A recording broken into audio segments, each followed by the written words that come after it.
Okay, let's bring in some familiar faces to the show, some key players on this issue. Lana Payne is the Unifor National President. Flavio Volpe is the President of the Automotive Parts Manufacturers Association. And here with me in studio, Brian Kingston, President and CEO of the Canadian Motor Vehicle Manufacturers Association. It's good to see you all. Thank you for being here. Lana Payne, I'd like to start with you if I could. We just heard from some of your members who are facing deep uncertainty. As of 5 o'clock Eastern, how many of your members are facing job losses, and how much worse could it get? Oh, David, the Windsor Assembly Plant employs several thousand people. They're all going to be on downtime over the coming weeks. And we have several thousand in the supply chain in the auto parts industry that support that plant. This is devastating, but at the same time, I think we can all say that we knew we were headed for this. All three of us that you have here today have been saying that this industry would not be able to survive the kind of disruption that we're seeing with these tariffs, and that it would have drastic impacts. And I expect this is not the last announcement we're going to see in the coming days and weeks. Flavio Volpe, you had suggested at one point in one of our many conversations about this trade war that the whole North American auto sector could shut down within a week if things got too bad. What's your diagnosis of where things stand as of right now? Well, this isn't the only plant that we saw shut down today. We saw Stellantis Toluca plant shut down today. This is a world-class automaker in a world-class plant with a highly productive workforce, with two new products in a retooled plant in the first term of their product launch.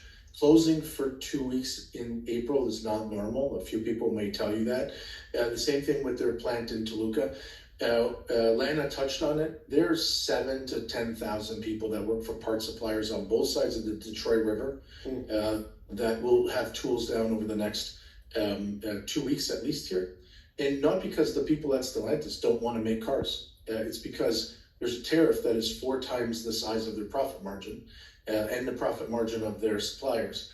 And Stellantis doesn't make cars differently than everybody else. Everybody is facing the same real tough questions of how long do we go with this before we get a remedy to this? And none of us, I think on this panel here, want to see anybody shut down. But we're also not naive. We're at least trained in basic math. We know that if something costs more than you could sell it for, you're not going to do it for a long time. Right. And the anxiety that those workers speak with is anxiety that every worker at every auto parts plant that I represent is speaking with as well. And there's only one person who can turn this thing around, and it doesn't sound like he wants to. So Brian Kingston, how do the vehicle manufacturers view the situation as of today? Well, this is what happens when you design trade policy basically on an Etch-a-Sketch. It's unsophisticated and it changes every moment. Auto manufacturers have a long time horizon for their investments. When they build a plant, they need to have certainty that the investment environment, the trade rules, the regulatory environment will be maintained.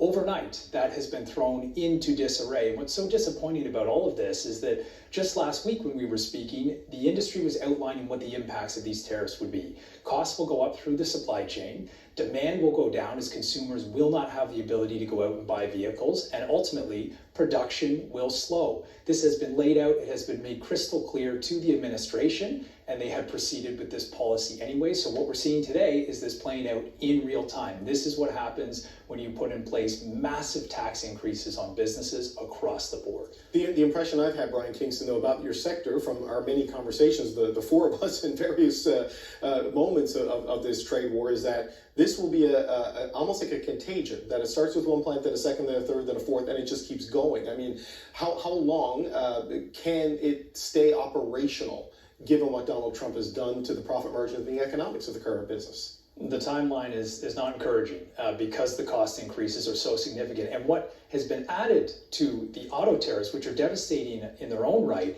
Yesterday, the Americans put tariffs on countries around the world. The automotive industry is global in nature. If you think about some of the components, the electronics, semiconductors, some of the battery components, those are coming from countries all over the world. So not only are auto manufacturers dealing with these 25% tariffs and disruption to the North American supply chain, they now have to find a way to bring in all of these components from other countries at much greater cost. So that is compounding an already extremely challenging situation, makes it very hard to operate. Right, so Lana Payne, some of the analysis we've seen is this could trigger, if not a global recession, at minimum a global slowdown, and this is all a policy of choice by the president. You've got thousands of workers in Windsor worried. The federal government has said today that they're going to hit back with counter tariffs on about $36 billion worth of goods, $8 billion in revenue from those counter tariffs, all of it going to support workers and people affected by this. I mean, is that even enough at this point, given the size and scale of what could potentially happen here? Well, a couple of things right now. I would say that what the Prime Minister did today was very important. Canada cannot roll over here. We have to send the kind of message that we have, and we have to be strong for the rest of the world, because the rest of the world's going to have to respond. The reality is that, you know, this $8 billion or whatever it ends up being can go to support auto workers. It can also go to support investment in auto facilities and the supply chain. I'd love to see that. But the other thing is the message that the Prime Minister sent is that you are free from these tariffs if you keep your production in Canada. And that also is incredibly important, because that is how we protect these facilities and this footprint as we make our way through this trade war. And that was a critical piece of what the Prime Minister did today. But so Flavio Volpe, I saw you react to that in a positive way, but you know, some of the pushback we've heard is that the Canadian market just isn't large enough to sustain an auto sector of its current scale. I mean, what can you realistically do with that sort of tariff relief for Canadian manufacturers that the Prime Minister highlighted today? What does that mean in terms of keeping jobs and plants going? You can't keep up long term. But Lana's absolutely right. The reason I said yes, Lana and I sat in a meeting where I heard Lana make that suggestion to the Prime Minister. So Lana's saying this is a very good move, but I also want to point out that that means the Prime Minister and his team are listening. And we need to fight back. Hard to argue with the math that they can outpace us, but they picked on the entire world. And for us, I think what we've always said is, look, when the bully is stepping on your neck, what do? Do you say thank you, or do you bite the ankle? At some point here, you have to fight back. I thought what we did today was measured. We said, okay, now we're going to put tariffs on American cars being imported into Canada, and we'll zero out Canadian parts content that are in USMCA compliant vehicles, and we will return any tariffs that we collect here to companies that commit to making cars here, including the one that had to shut down in Windsor, but the ones that are in all the other towns here up and down the 401 corridor that are nervous, and the suppliers are nervous, and their workers are nervous. We need to fight back, because the alternative is you've lost. Right. So Brian Kingston, we've seen the offer of tariff relief, the offer of support for people using the revenue collected from tariffs. We've also seen the New Democrats and the Conservatives pitch a GST holiday on the purchases of Canadian-made cars. I mean, that's not going to offset everything. How valuable is something like that? How many cars could that maybe affect in a given year? Of course, it's not going to offset the fact that majority of our production goes into the United States. That's the foundation of the industry. That said, it is encouraging to see other parties out there putting forward proposals like this, trying to find a way to keep production levels increased or at least maintained in Canada. So I was happy to see the GST relief for Canadian vehicles. If you look at the market in Canada last year, about 10% of total vehicles registered were built in Canada. So, 1 in 10, it's not bad. It definitely will help. But just to, I think the big important announcement today really was, and Atlanta outlined this remissions program that the Prime Minister has discussed is going to be critically important, because the manufacturers are under fire. the last thing we should do is then wipe out their potential to sell vehicles in Canada. So we've got to get that right. And I think that will help maintain the footprint, and then other things like we've heard parties announce will also be helpful. So if they don't buckle to the pressure of the Trump administration and relocate their production, they escape this and can keep functioning as best they can, is essentially how it would work for them. This is exactly it. And, I can't believe, frankly, that we're even discussing these types of proposals. This is pre-auto pact type policies. But in the environment that we were in, we don't have much of a choice. And at the end of the day, we all want to maintain the footprint. 130,000 good direct jobs from this industry and many more through the supply chain. We have to do everything possible to maintain that and fight for that. So Lana Payne, I know on that is an issue you are acutely worried about, right? Is that the pressure on the manufacturers compels them to relocate south of the border, or if there's a redundancy in the supply chain that they can make a part in the U.S. and make it in Canada, they'll just pivot entirely to U.S. production. This measure helps. I mean, what else needs to be done to convince those companies sort of not to give up on Canada? Yeah, I mean, well, that's what I spend my days doing, is talking to them about not giving up on Canada. But I think the reality is that what the Prime Minister has done here is actually, and not just because he took some of my advice, but is smart. It is about how we get through this trade war. It is about now also turning our minds to how we build this industry going forward, including the supply chain, including making sure that we're proofing ourselves against as much of these shocks as we can. But at the same time, we have to work our way through what these tariffs are doing. And the reality is that we're not alone now. That Flavio said this, the whole world is with us because everybody has been attacked by the Trump administration, which helps us have a collective in terms of how the global world can push back right now. And Canada has been leading the way, and we're going to have to keep doing that. Yeah, look, Flavio Volpe, if you're an American right now, nearing your retirement, counting on your 401k, the stock market, the Standard & Poor's alone, the S&P 500, it lost over $2.4 trillion today.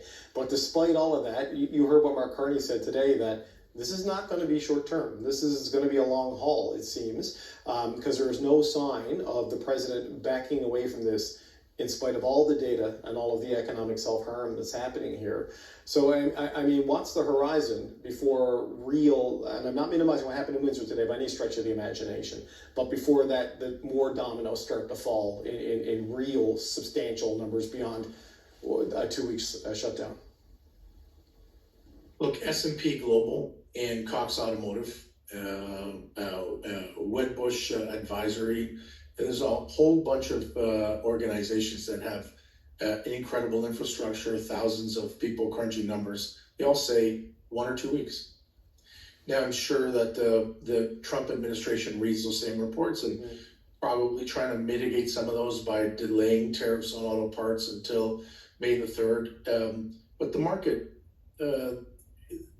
is a really good test of whether he truly has all the best people, or whether he went through them in the first term that he was in office.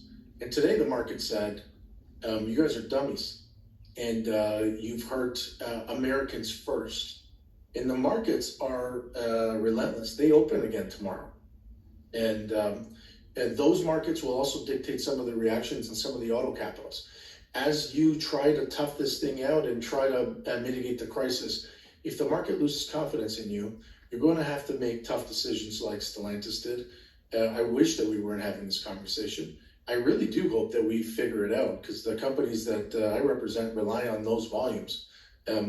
But every time you book a day of production with a 25% tax on that production, and you've made 6%, you're booking a 18% loss, and that's dumb too. So Brian Kingston, on that, I mean, the data, the markets, the jobs, I mean, 1,000+ Americans have lost their jobs too as a result of this. But, Donald Trump remains a 78-year-old man who cannot seek re-election.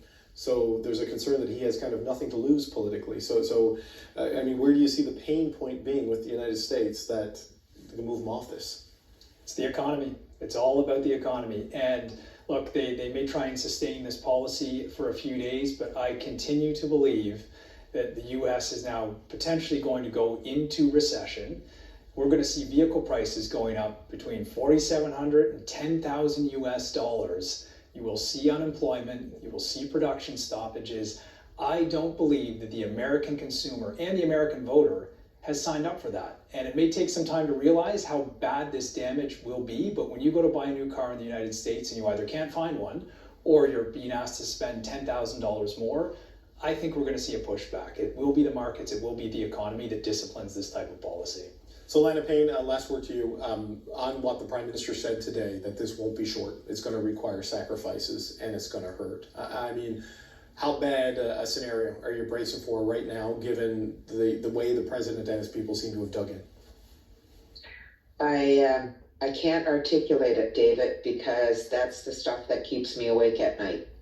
We've had an auto industry in this country for over 100 years, and we have to fight to keep it here for 100 more. There is a lot at stake, and we are at risk of losing it. That is why the actions that the Prime Minister took today were so incredibly important.